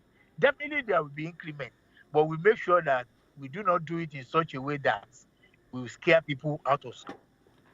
All right, we have to open the phone lines because our time is actually fast spent. We've been so engrossed with this conversation. Yeah. And of course, the numbers are 070555000 949 or 0809700 949. And of course, you could also drop your comment on Facebook. I could see that there are some comments there on Facebook as well. For international audience, this is the number +234 90 62,000 949. And of course, still engaging you on your role, Mr. Diron Deyemi. Now, in 1993, you were banned from Osun State and declared a security risk. A price a few claimed you paid for your investigative reports. Were you actually a victim, or the ban was some sort deserved, so to say? It was part of the hazards of the job anyway. The military came, overthrew the government then. And when they came, I could see a lot of corruption going on. The administrator then, late Commander Udofia, was doing everything as if we will leave tomorrow. So I had to do my job as a journalist, and he persuaded me to stop writing against him. And I said, in as much as I have my evidence and facts. All right, Mr. Diron, you will have to hold that thought. We'll get back to that. We have a caller here. Hello, good morning. Hello. Good morning, please. Good morning, Gbolabo. Good morning. What's the name and where are you calling us from? Yeah, this is Honorable Mobile from Omiadio. Okay, please go ahead. Yeah, good morning. Prof, good morning over there. Yeah, good morning. Yeah, I don't know why you argue with Mr. Deyemi over there. He is a man that I knew right from the Genesis. Okay. He's working under that particular government. What did you expect of him?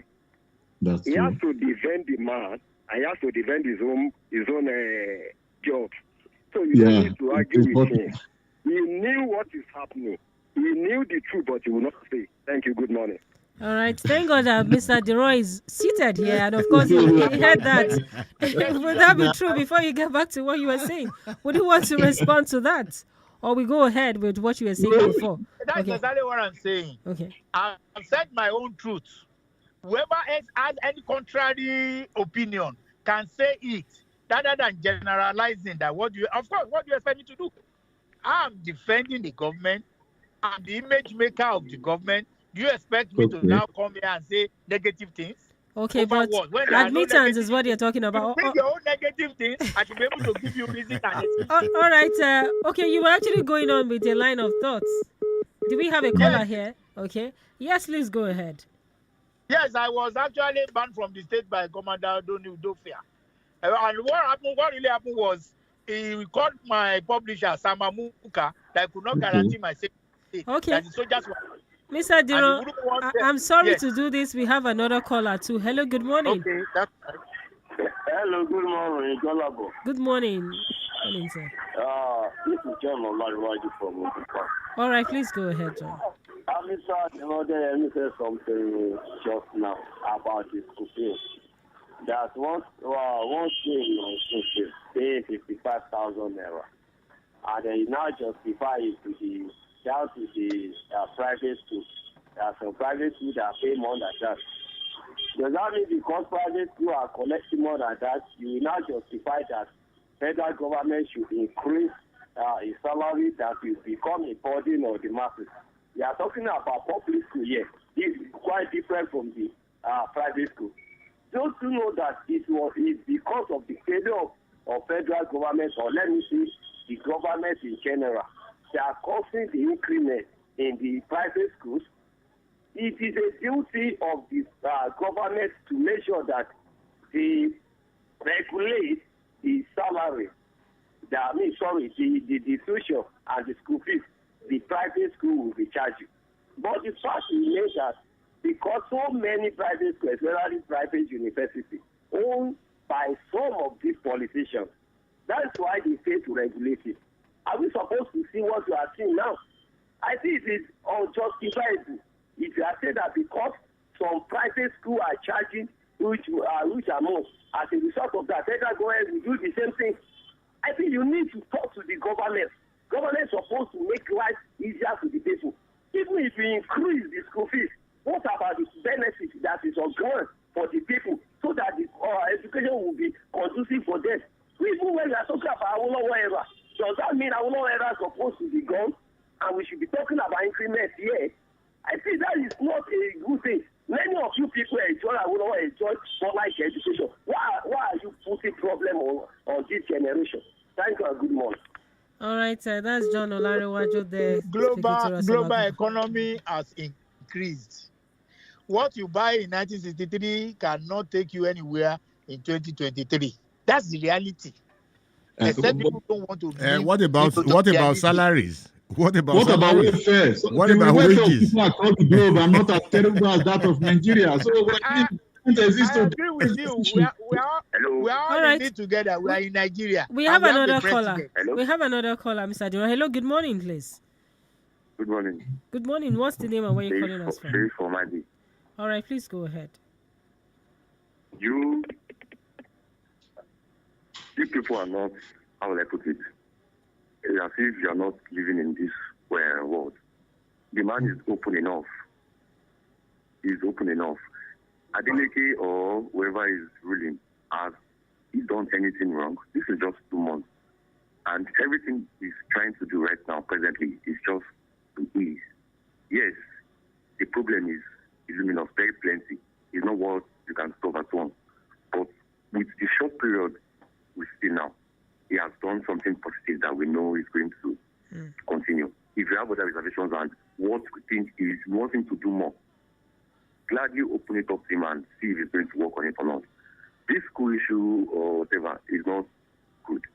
Someone has to pay for it. And he also said that whoever is in charge, everything, the blame will go to the governor, yes. But there's somebody in charge of the affair there, and the person will take blame for it.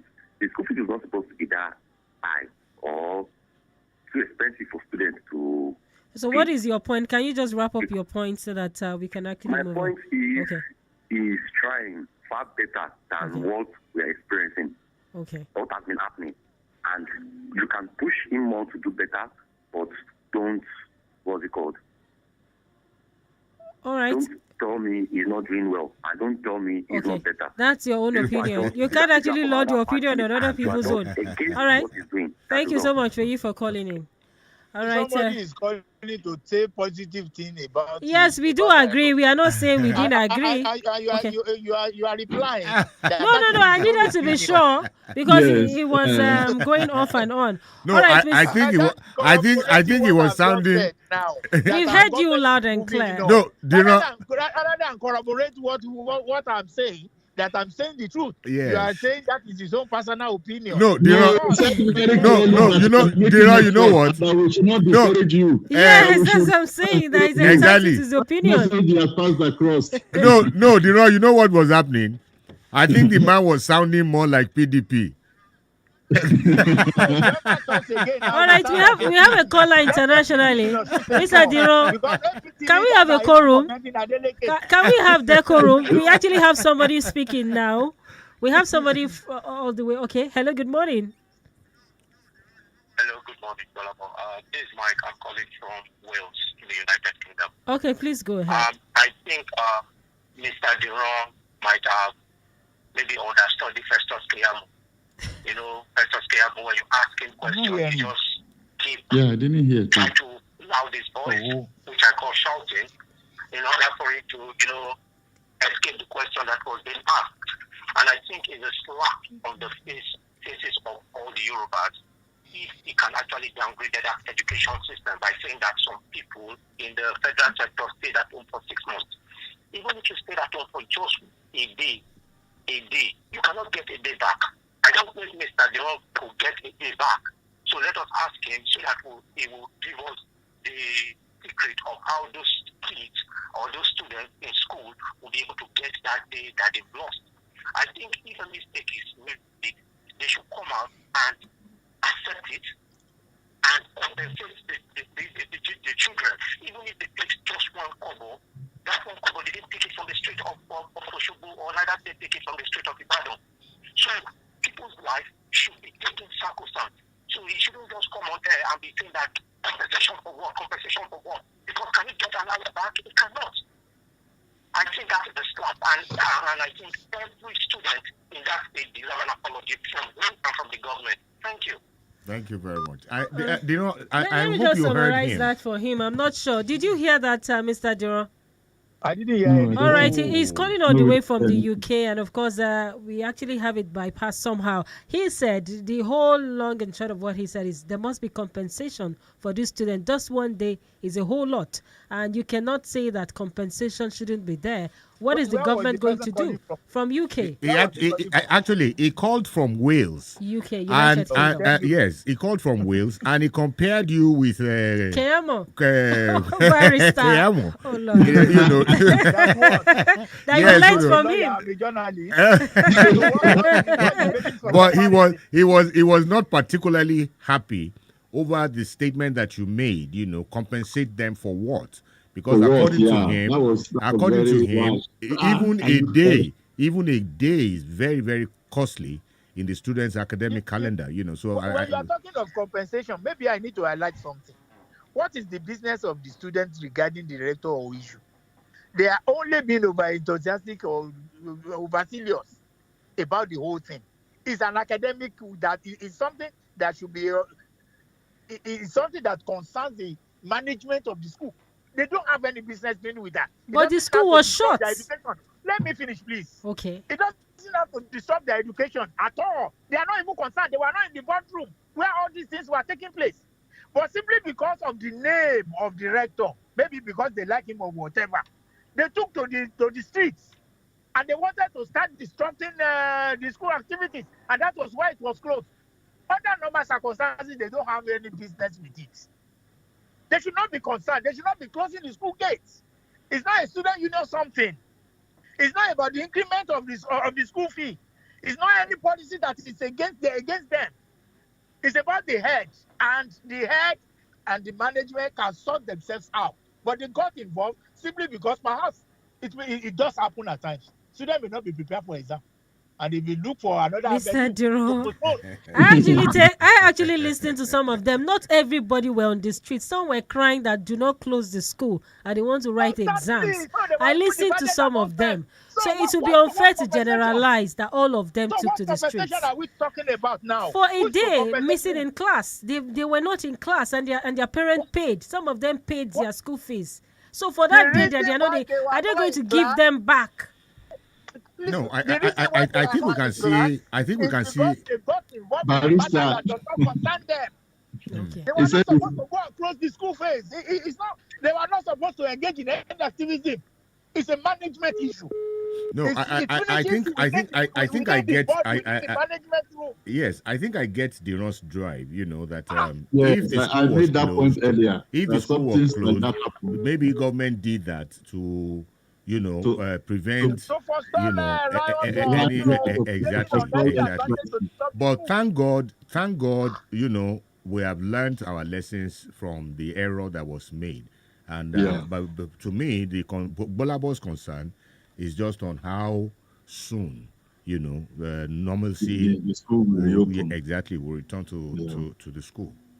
All right, Mr. Duro, let me just quickly move on because our time is fast spent. What is your impression of today's democracy as compared to the military junta? Because I know you had like a kind of an encounter with the military era then. He's enjoying democracy. You can see that now. Thank you very much. So proper to answer for you. Now, deputy public secretary at the national at the party level. Now, the board chairman of a polytechnic. I'm enjoying democracy under the military era. Okay, Dino. For writing, the truth. Okay, Dino. Now that your kingdom has come, our Orenko. You are welcome. I need advice from you now. I'm not ready to be an executive brother. I don't know. I refuse to be partisan. I refuse to be partisan. All right, Mr. Diro, before we actually let you, our time is actually fast spent. I'm going to ask you about this writer, Abiodun Ladepo. And I'm sure you know that name. Abiodun Ladepo. Yes, he has described you he described you in 2008. As a late governor, Alawa Kala's corruption conduit pipe. How do you react to him? How do you react to some of the things that he said? Is there? And of course, people may read meaning into your character if they've not drawn closer to you or clear the air in terms of some of the things is written about you in time past. Abiodun Ladepo happens to be my classmate in UI. I did communication as we live in the same hall. His room is very near mine. He came from Germany to see me in London as a friend. When I came into government, something happened between myself and himself. And he thought the only way to retaliate is to describe me in that way. Of course, you have friends and there are friends. Thank you very much. He said so many things, and of course, if I have to break it down, that's a long one. Then let's also look at the Alawa Kala administration. Some might give you break into politics, but some of the ardent followers of your investigative journalism feels that you coming into politics actually tainted what you have built in the time past in terms of being a writer who many followed on Tribune, some of those national dailies, and the Vanguard and the rest, just mentioning it to be intentional here. But then at the moment you delved into politics, some of those your followers actually felt disappointed. Do you think in a way politics tainted what you have built in time past? Let me just give you a simple example. Okay. I wrote against policemen guiding an individual. I wrote against it. But when I got into government, there was that need for me to be moving about, with money in my car. Because there may be an exigency in government, or the governor may want to give somebody money, so I have to go with money. And the governor does not want any story that, I was waylaid or I was attacked by armed robbers, and as a result, money got lost. So he gave me a police officer. And what I did then was that the police officer only stayed in that car. I use my personal car to go about. But any time I want to go out to distribute money or to do whatever, I go with that policeman. That is one of the examples people said. Right, You wrote against police guiding politicians, but here you are, a policeman following you. So you were assisting the governor to distribute people's money. No, let me clarify that. Okay. We are in the era of politics. At any point in time, there may be need to buy tickets for governor to travel. You don't have to rely on back at weekends. We keep some money for exigencies, for immediate use. There may be need for the governor to travel to Abuja on Sunday on an emergency basis. You now wait on banks at weekends. All right, that's it. 3 million in your pocket. Mr. Diron, we have to round up. But then, in one sentence, what would you say of the Tinubu's presidency so far? Is it too early to gauge him? What's your perspective as we leave? We pray to God to guide him right, because whatever he does wrong will affect everybody. So we continue to pray to God to guide him right. That is the only way we can benefit and enjoy democracy. All right, Barrister. Yes, I think that's a very good one, and I join in that prayer. All right, Professor.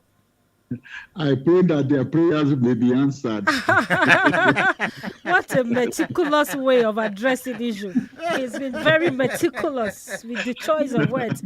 Thank you so much, Professor. And of course, on that note, we must say a big thank you to Prince Maxine Oladiran Odeyemi for doing this with us.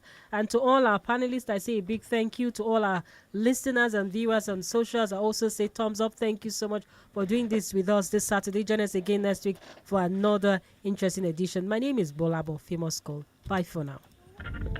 Heaven made a radio, gave it a soul, and called it